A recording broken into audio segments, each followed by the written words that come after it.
people who've had these abduction experiences who talk about some very strange things. They call them high strangeness, and there's what we call fake scenarios.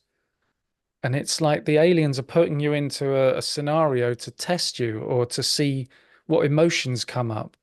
And there was a woman I talked to, she found herself on a train and she was looking around at these other people and she said they're like non-player characters in a video game. They're just sitting there and she thought, hang on, this is a fake scenario. And she got up and walked through the carriage, went through the door at the end, and there's two ETs there, these grey aliens, and they're kind of annoyed. Like, how did you spot it?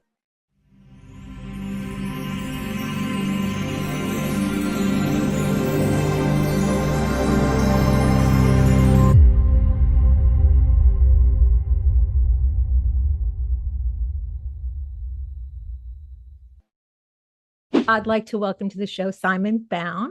How you doing today, Simon? I'm feeling good. Yeah. Great. You know, one of the reasons I wanted to have you on the show was because you are a bit of a polymath in the world of consciousness and exploration of it. You've got, you're a clinical hypnotherapist who does past life regressions, and you also have a UFO podcast. So I'd like to talk about both of those things, but the first thing I did want to ask you is, how did you get on the path? I know you play bass. You're a bass man. Yeah. How did you get on the path to becoming a hypnotherapist? Well, I was taken through a past life regression way back in 1987, and I would go to the College of Psychic Studies in London, but I wasn't a student. It was a thing where you could go and pay a little bit of money and the students could practice on you. So what made you want to have a regression? I think many of us have that thing where it's like, I went to a psychic. I went to, something draws you that first time. What made you go to get that regression for yourself, if you remember, back in 1987? Yeah, well, I think I would say it was kind of like I was investigating. And so when I went there, one week I would sit with a medium, then the next week it might be a psychic, then the next week it would be a channel. I remember sitting with a lady, she must have been 80 years old, and she completely went under, like she was unconscious. And then she sat up and started speaking in a Chinese accent. And it was a man's kind of voice coming through. And I asked him, how long ago did he die? And he was saying 3,000 years ago. And so I had a conversation with him. And so there's all these different things that I was investigating. And the past life regression was just one of these different experiences I was trying to have. And so it's like if I went to see a medium, it wasn't because I was trying to contact somebody who had passed on. It was investigating, okay, let's see what comes up, what evidence is there, and which is what my podcast is based on. So the first past life regression I was taken through was so powerful. And then a few years later, I did another one, and I did another one, and I started to feel like this is something that I would like to do. So I went and got qualified as a clinical hypnotherapist. What exactly is the process when you're taking someone through a regression? I know that you're probably doing what it probably starts the way so much of it starts with trying to put the body asleep and keep the mind awake. But then what's your process? Well, we have the hypnotic induction, which is all about muscle relaxation and then visualization. And it's almost like guided meditation in a way, because when you're hypnotized, you feel very, very relaxed. It's like a deep meditation. And there's different points with the past life regression that you wouldn't do in other hypnotherapies, like inviting the spirit guides to be with us and asking them to show us the past life, because it's your spirit guides and your higher self that choose which past life you would see in the past life regression. And so we ask them to come and assist us with it. And we might say, if it was for therapy, you might say, okay, can you take us to the past life that is the origin point of this issue? But it might be left wider and just say, can you show us the past life that would be most beneficial to view today? And so when we go down into that, space. One of the techniques I use for entering a past life is just stepping through a gate. And I just get the client to visualize that they're standing in this garden and there's this garden gate and it's, tall. And I say, okay, now open the gate and step through into that past life. And so all this stuff comes to the client in their mind's eye and their emotions and all the knowledge that comes through. So it's a great thing that you experience it yourself. And with other things, if you're seeing a medium, you're not really experiencing anything. They're giving you the information. But it's all about that relaxation and how it comes up in your imagination. And there's one thing about it is learning to trust it because it comes in your imagination and it feels like you're making it up. And that's fair enough because that's what we do with our imagination. But as the session goes on, it becomes more and more obvious you're not making it up because the lives that come through can be so unexpected and unpredictable. And it's just a thing of moving around in that life. And if there was, as for therapy, you could look for things that could be bleeding through into this life. And if it's more beneficial, you just kind of leave it open and okay, let's see where we go here. What are the spirit guides going to show us that's going to be helpful? And then towards the end of the session, move the client into the space between lives, which is a kind of spiritual space of light. And that's where we would hope to encounter your spirit guide, and we can talk to them and ask them all sorts of questions if they show up. And that's one thing I always say. I can't guarantee they'll show up. Most of the time Also, they do. most of it, but some people get blanked. Their guy doesn't show up. Oh no. Yeah. But you touched on two things that I did want to also ask you about. So when people come in for a regression, it seems like often you're working around an issue. You're trying to find out how something going on now or something that someone is struggling with now can be seen through a, I don't want to say a different lens, but through prior experience, and that's often the purpose, I'm guessing, for people that come in, or they're Yeah. just curious. Yeah. Some people are just curious, and that's fine. We can just do a past life regression and just explore. 'Cause that's what I've always done. But yeah, so I had a couple of clients, they got healing that they weren't really expecting. And it was kind of, we were targeting something, some kind of therapy, and we were getting there. And then it jumped to another life. And it's not that I said, okay, we're going to go to another life. It just happened. And one of the clients was this woman who's always had this lower back pain.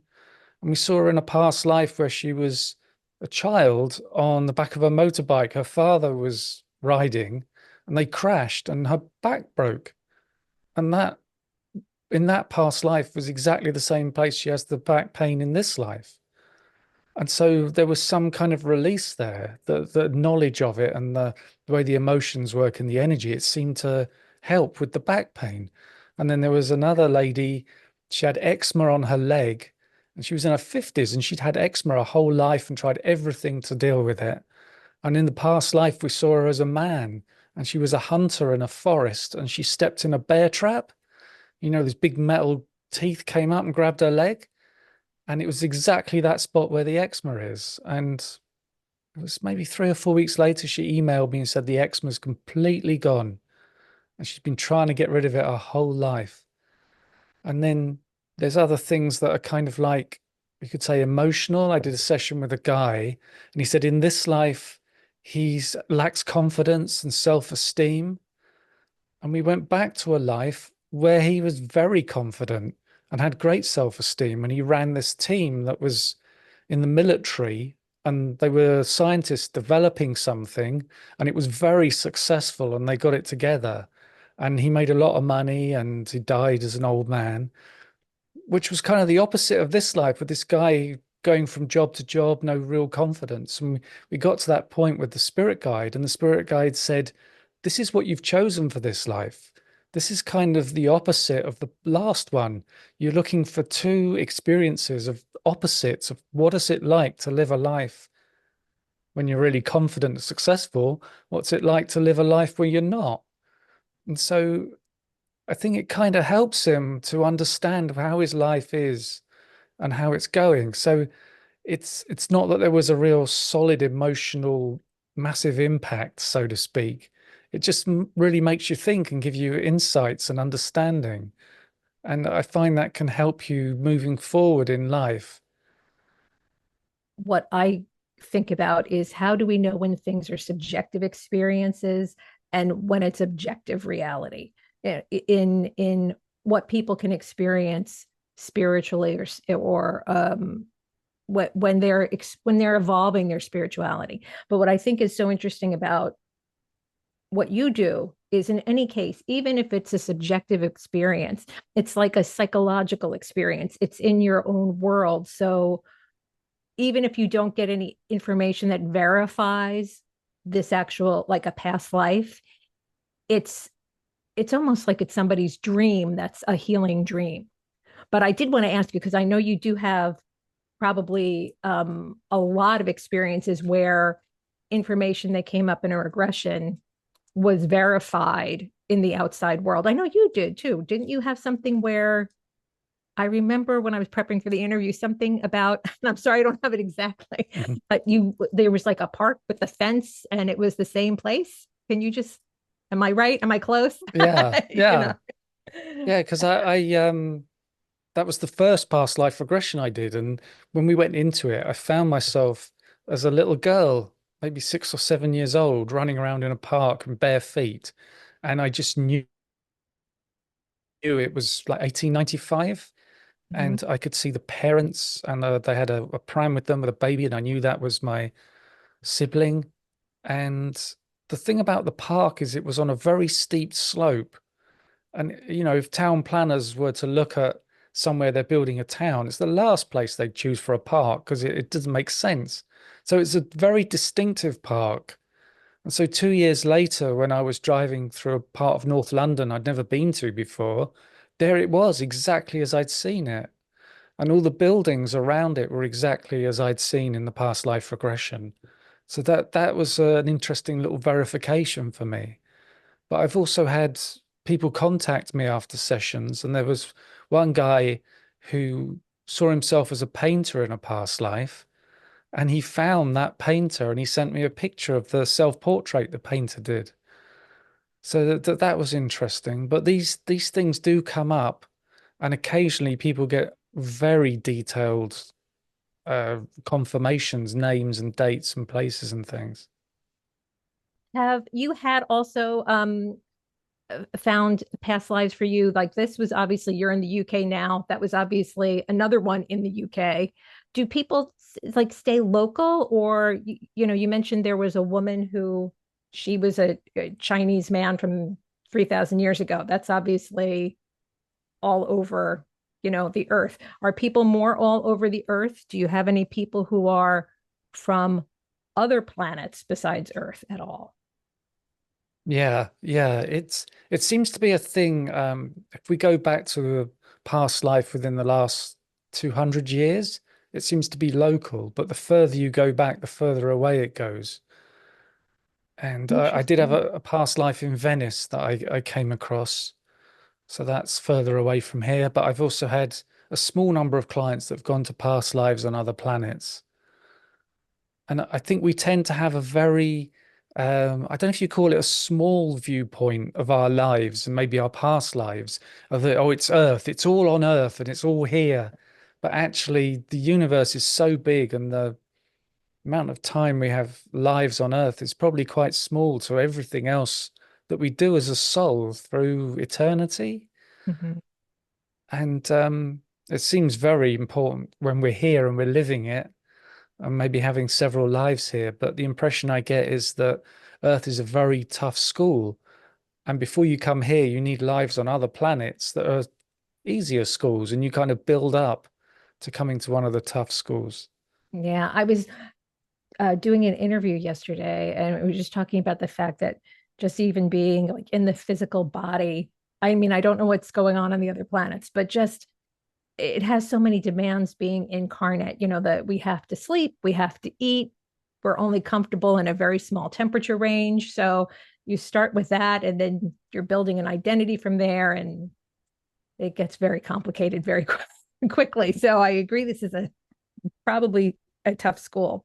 Um, what do you think is the purpose, or is there a purpose to the forgetting? The fact that we have a new life and we basically have forgotten the past one.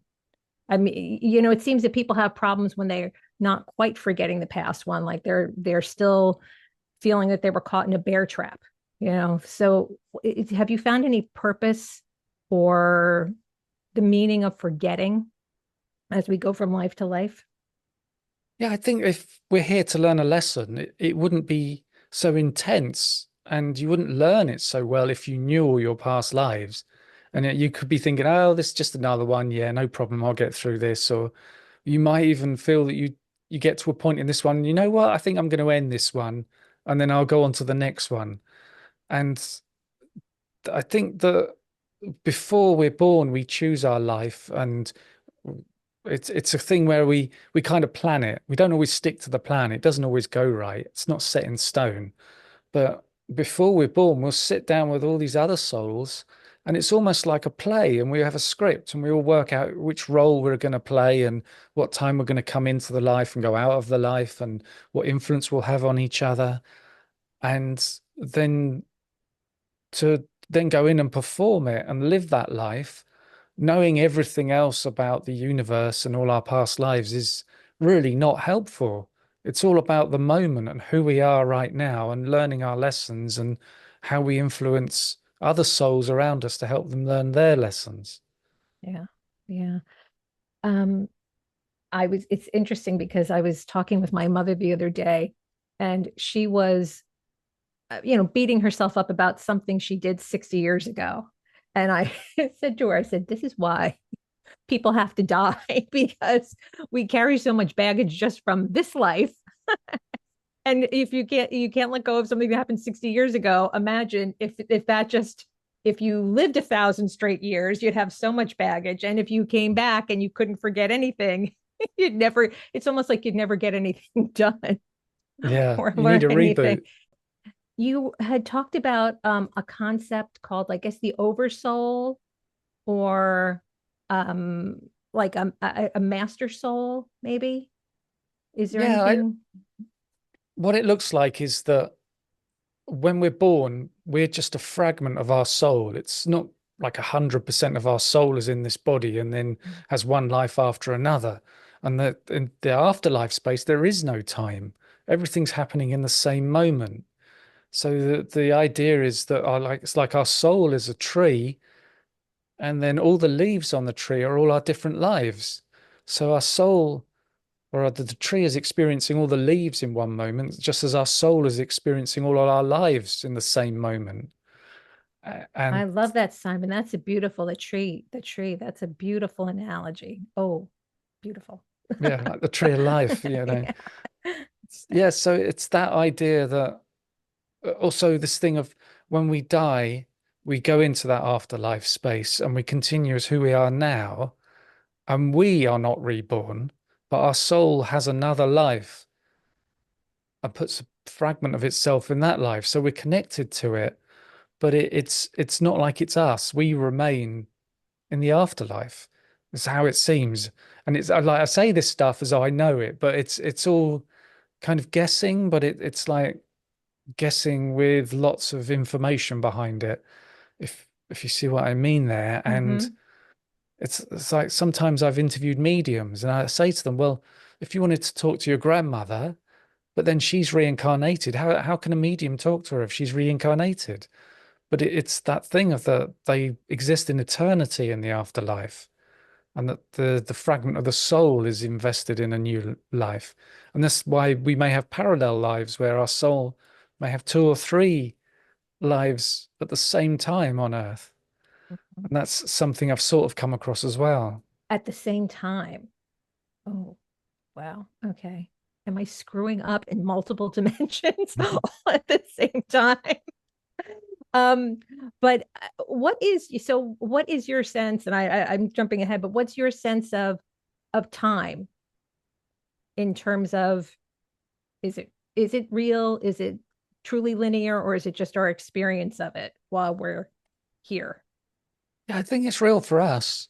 I think if we didn't have it, we couldn't learn what we need to learn. As a soul, you want to come into this, they call it four-dimensional existence, because the fourth dimension is time, and it's this thing where then you go into this other space.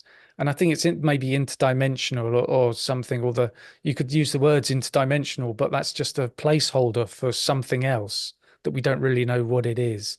And, I've heard somebody came through a medium and they were saying, yeah, when you're dead, you're still here. And it's as though you're all purposefully ignoring us.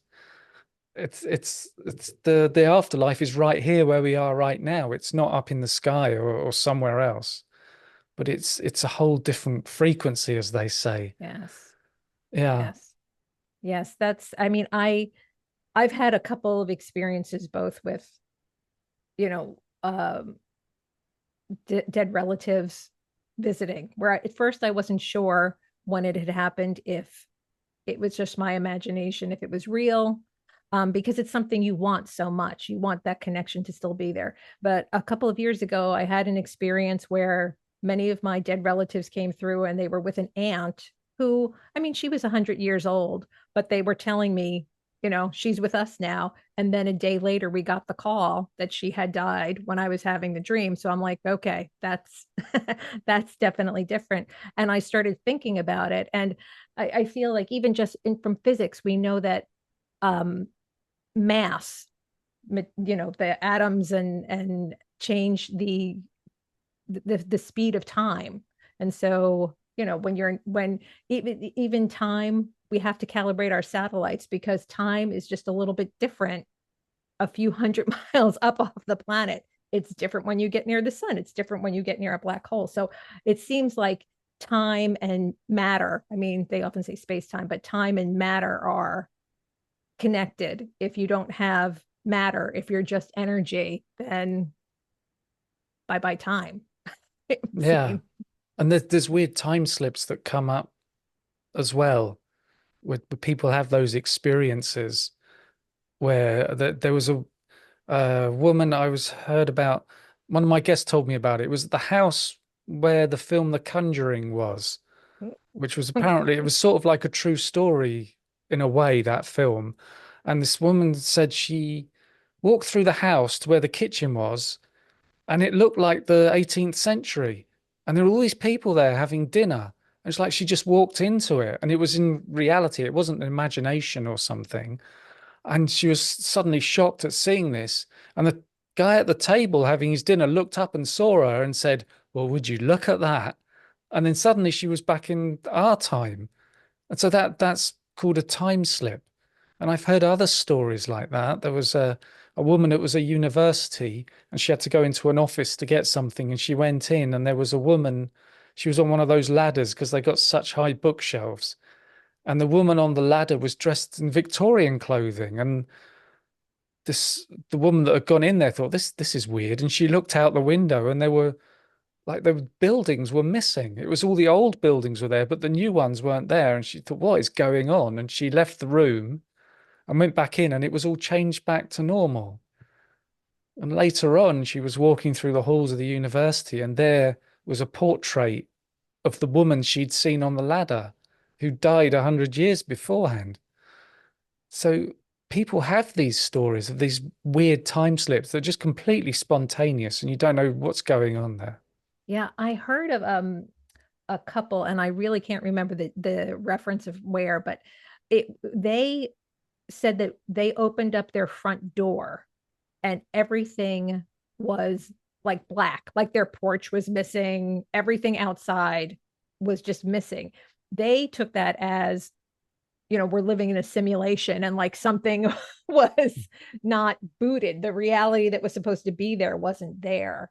So, yeah, but it's interesting. There's obviously, whether it's the energy gets a little and you open up, the door, you walk in and it's 100 years ago, or you open up your door and you have this experience of nothing being there. And the reason too that their story was, to me, a little bit was sort of viable, was it wasn't just one person, it was the two of them. So eh, anyway, Yeah. that's just something I wanted to share today.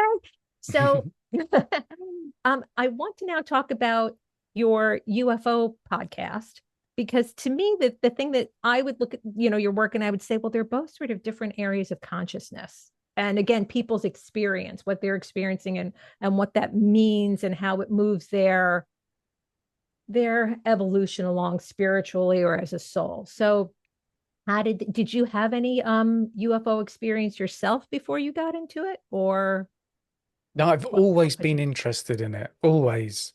I can remember being 10 years old and going to the public library and looking for UFO books.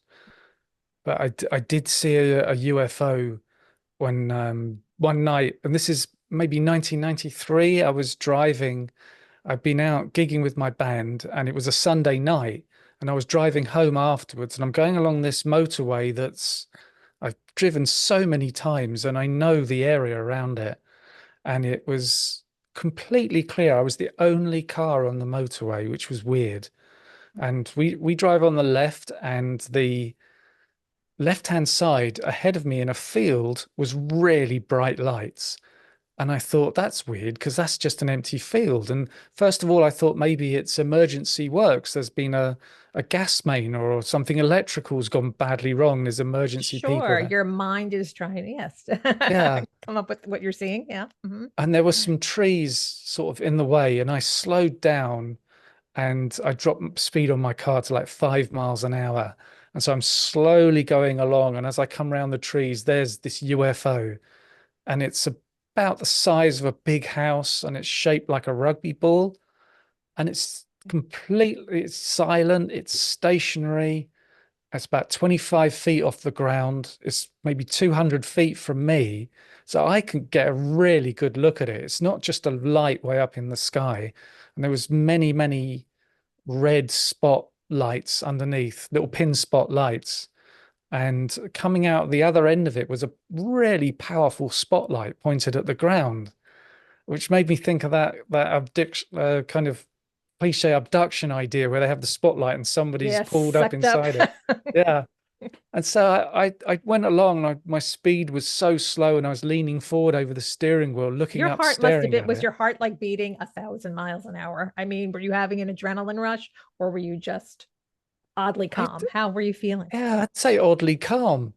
And Okay. then I got to that point where I couldn't really see it, and I just went home. And I think about how that's a bit weird that I did that, having such an interest in UFOs. But there is this idea that it's like that this thing you said of spiritual path. It's like they showed themselves to me on purpose to give me a nudge, to almost to say, look, there's more to this universe. Pay attention. And it was another step on my spiritual path. And there's this guy called Professor John Mack, who was professor of psychiatry at Harvard Medical School. And he worked with over 100 people who claimed to be abducted by aliens.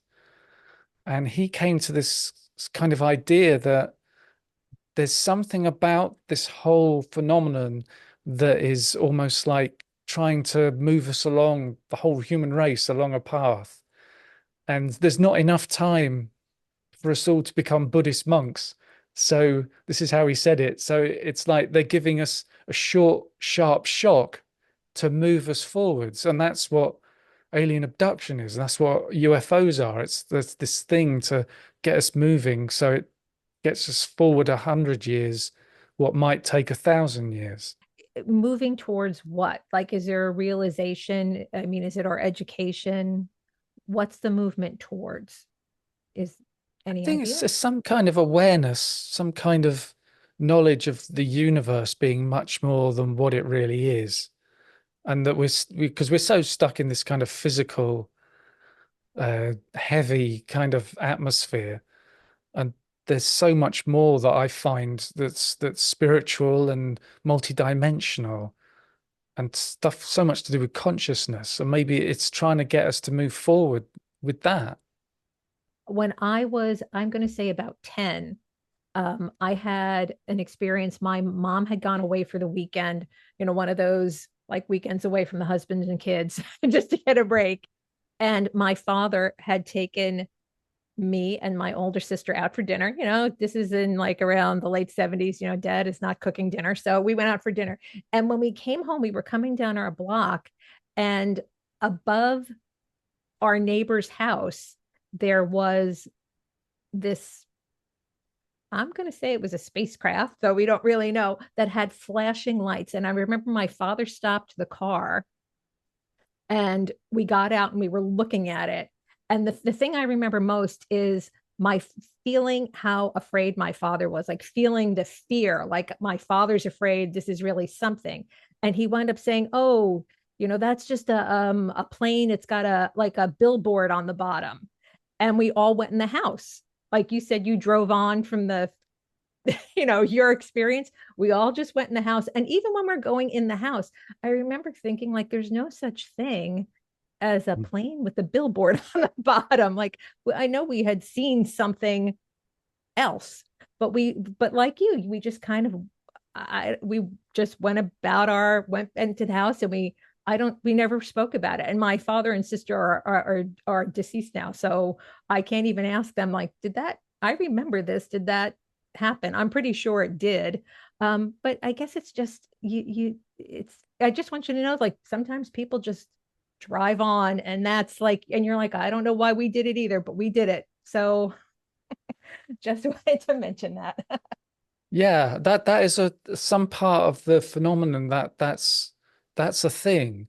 There are It's a, times where people will go somewhere for no apparent reason. They just get this compulsion. And there's uh there's one thing, this is typical of many. There was a woman who was driving her car. This was back in the 80s, and she stopped when she saw this UFO really close by, and she had her camera on the back seat, and she started reaching back to get the camera and then just stopped and then just huh, went back to watching it.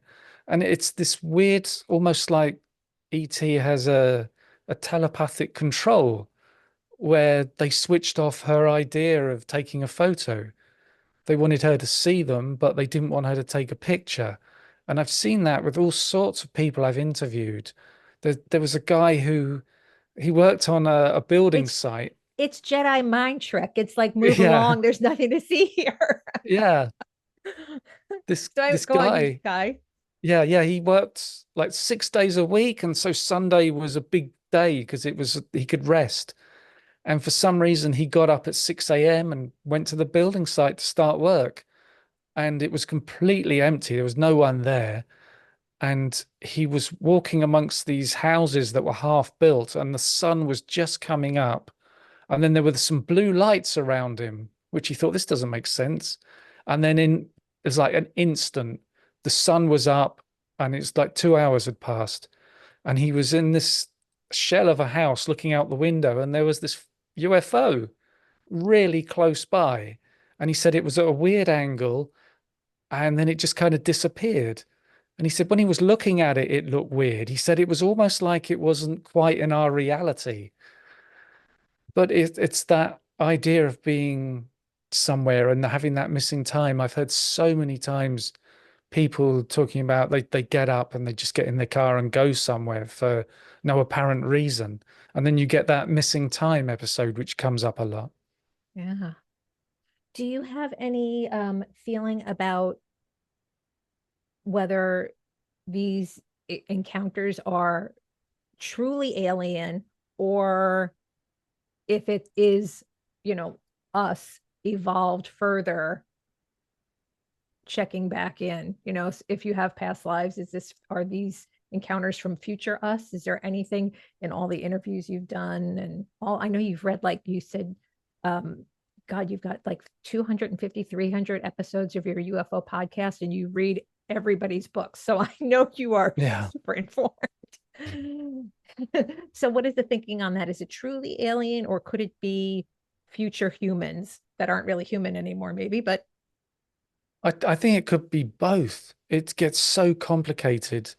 There's people who see discs, UFOs in the sky, and they may be close by. And there's people who have abductions, they have physical marks on their bodies, and the people in their family see things happening. So it's not just them that are experiencing it. And then there's this really weird stuff with consciousness that goes on where it doesn't seem to be physical at all. And people say that when they're abducted, they look around and their body's still in the bed and they're being taken, like their consciousness is being taken. People who say that their eyesight is terrible, but when they're with the aliens, they're not wearing their glasses, but their eyesight's good. Or they used to walk with a limp, but when they're with the alien, the limp's not there. It's because they're not in their body. Body. Yeah, I know. I think about that often because my eyesight as I'm getting older is getting worse. And yet when I dream, it's still 2020, like consciousness wise. And I'm always like, anyway, you get older, you got little physical ailments, and I'd love some healing aliens to come to my house while I'm sleeping. Help me out.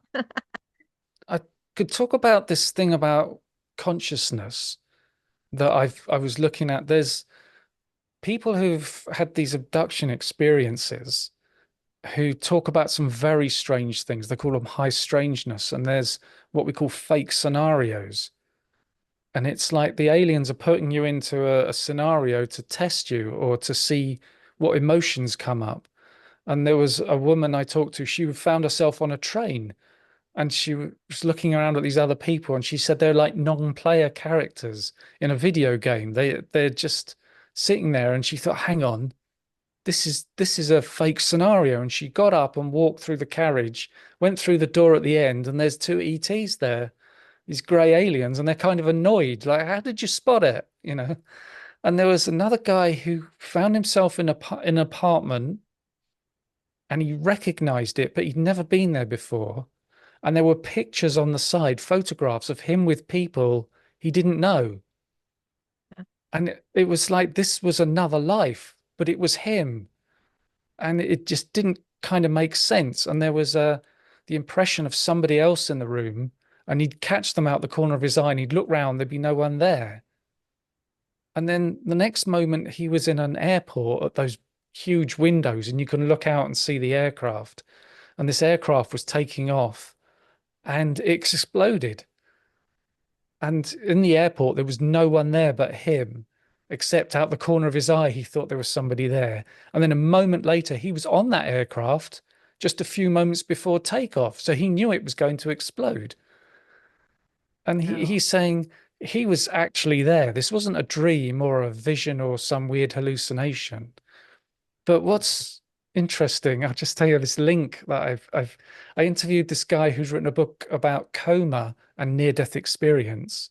And there's people who are in a coma who have out-of-body experiences. But some of them come back and say, while I was in the coma, I was living another life on another Earth. And there was a lady who'd been in a coma maybe 40 days. She came back, said, no, I was living there for 7 years. And the doctors would say, no, you're just delusional. You're hallucinating while you were waking up. There's lots of drugs. And she's saying, no, that's absurd.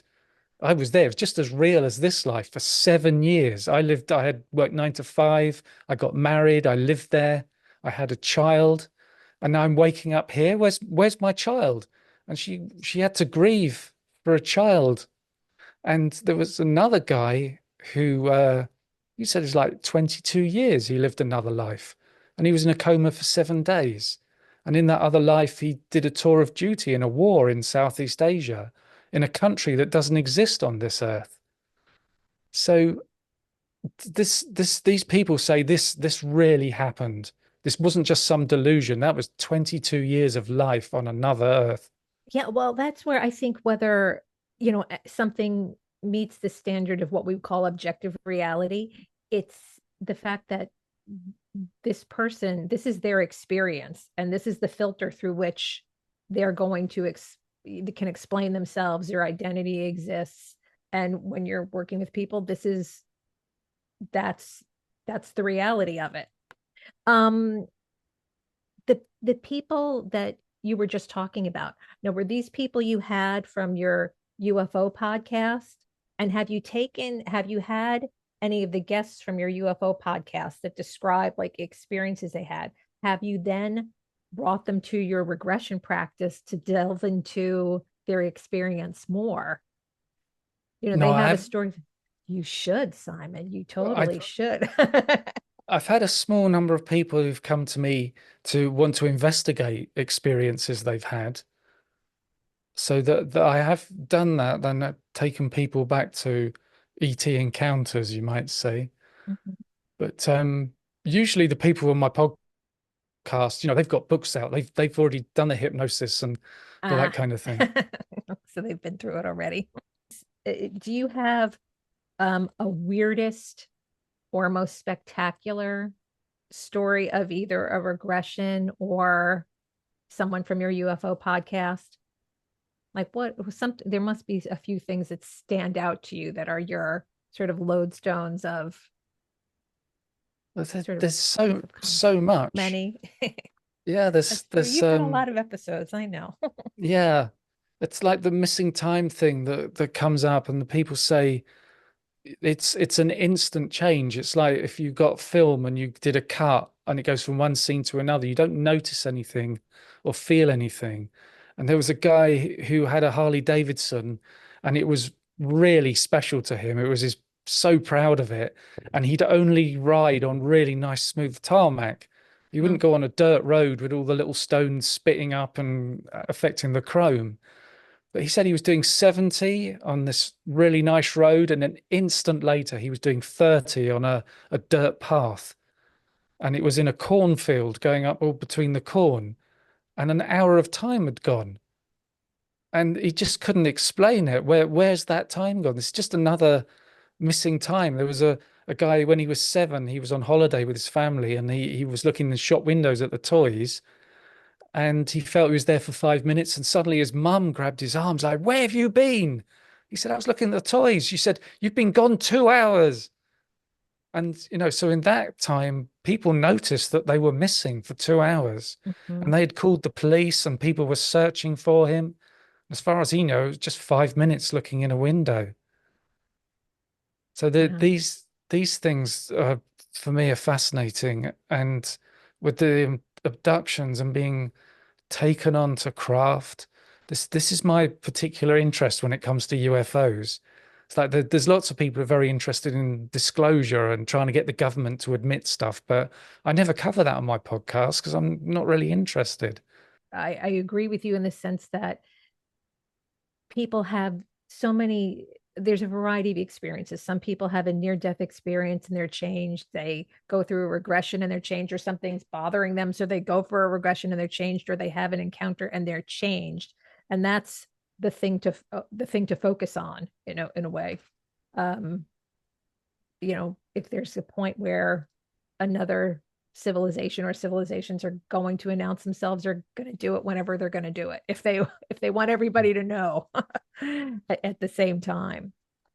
So, Simon, I'm going to ask you the sort of the questions. I've just got my paper all over the place. Hmm. The questions that I asked everybody.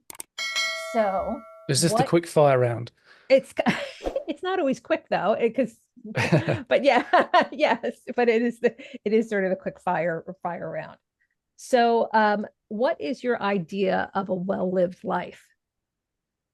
I think happiness.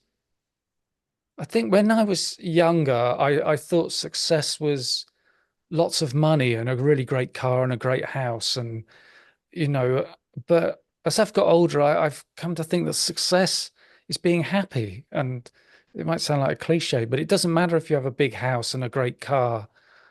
It's whether or not you're happy is the main thing. And I suppose that comes with age, doesn't it? Getting to know, you might go through a period in your life where you have a great car, and after all, you think, oh, actually, it's not that great to have that car. Yeah, I agree. Um, what's the biggest lesson you've learned so far in your young life, going through all the things you have gone through? I mean, you must have, when you said you were always curious, but I'm thinking when you were a boy, you had a different idea of what it means to be human and what reality is than you do now. So what have you learned along the way? I think I've learned that we're all spiritual beings. It's like that saying, we're not humans having a spiritual experience, we're spirits having a human experience. And through doing the podcast and reading so many books, but I was reading these books decades ago, you come to the conclusion that there is life after death. There are UFOs.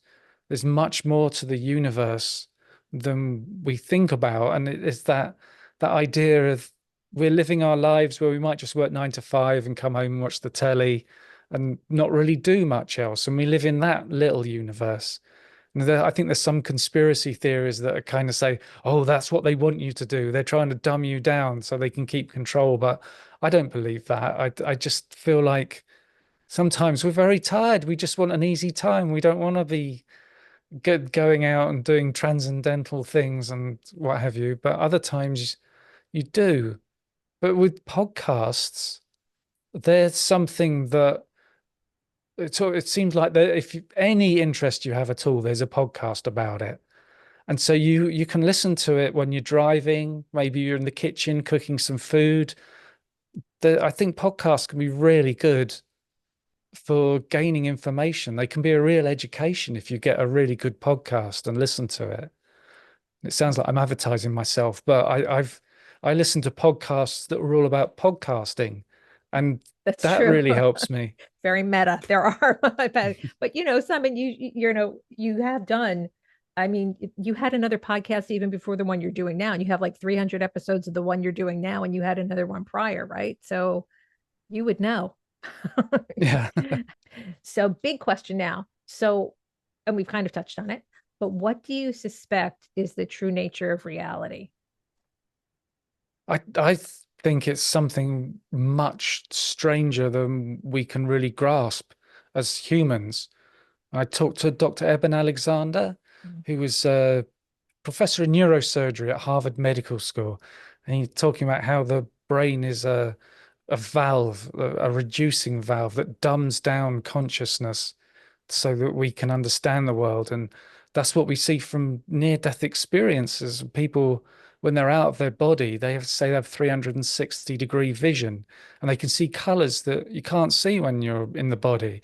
And they think really fast. You just, like, I think they kind of say you think of a question and then you get the answer before you even ended thinking of the question. Mhm. And I wonder if that's just having an intellect that's so much faster. Some people, I think, kind of say, "Oh, well, the spirits gave me the answer, or the source, or what have you." But yeah, so I think that what's happening is very, very strange and beyond us. And I talk to all sorts of people, and there's all sorts of different ideas of what the afterlife is and what's going on there. And in the way back in the Victorian era, when they first started the Society for Psychical Research, they were talking to all sorts of mediums, and they came to the conclusion there's a place called Summerland, that when you first die, it's all green fields and it's all really nice. And there was all kind of like a cafe, and you can sit and have tea and biscuits and meet with your friends. And it almost sounded like an idyllic England. But then I was thinking, well, they were English, so maybe that would be their heaven. And if you went to people in India, they'd have a whole different idea of what heaven would be. But there was also this idea that Summerland was just a place where you landed and you'd stay there for as long as you need to, and then you'd move on somewhere else. And Yeah, there does so, there does seem to be in so many people's experience the description of a place that would be comfortable for them. Like it is very um tailored or individualized or still something springing from our experience and our activity. But yes, it's wherever you want to be, whoever you are. yeah, it Yeah. almost seems like it's picked out of your subconscious as well. Because I've talked to people who had near-death experiences, which are amazing, others that have been quite distressing. And then people have near-death experiences which are kind of neutral. Look, there wasn't that great love and what have you, but it wasn't particularly awful either. And somebody said to me, you go to the place where that your frequency resonates with at the time, and that maybe when you have a near-death experience, you're not in the afterlife, you're in a halfway house, or it's the theater of the near-death experience. You're given what you need. Yes. That's so appealing to be given what you need. um, how do you think people should make the most of the mystery of life? Oh, I don't know. It's almost like, for me, I don't want the mystery of life, which is why I do the podcast and I investigate and read so much. So I'm always trying to find the answer to the mystery of life. But then the more I learn, the more mysterious it becomes as you realize how complicated it all is. Yeah, I think there's something, we're limited because we're in our physical bodies. Like I said, even Alexander was saying, we're sort of dumbed down to fit here. And we've obviously, through mathematics and physics, been able to perceive, radio waves and other waves that our senses are not ready for.